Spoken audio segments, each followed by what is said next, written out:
سلام. وصفتنا اليوم تحت طلب واحد المتتبعه السردين بالكفته كواري كيجيو ولا اروع. الا ما كيعجبكمش السردين حاولوا تجربوه بهذه الطريقه، كيجي لذيذ بزاف وما تشبعوش منه، حتى الوليدات الصغار كيحماقوا عليه بهذه الطريقه.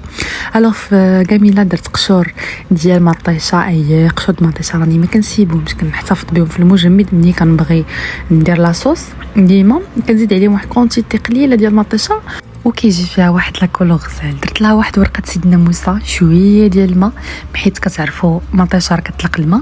خليتها تسلقات، من بعد طحنتها صفيتها، ضفت لها شويه ديال مركز طماطم، شويه ديال الثومه، عندي شويه ديال الملحه، شويه ديال الكمون وخوي ديال زيت زيتون. كنخلط هادشي مزيان وكنخليها طيب. كناخذ السردين اللي هو هذا، المهم كنغسلو مزيان وكنقيه، ما خصوش يبقى فيه الشوك نهائيا. كنضيف ليه البصله، الربيع، الملحه، الكمون، ربع معلقه ديال البصار وشويه ديال القزبر يابس، الهريسه.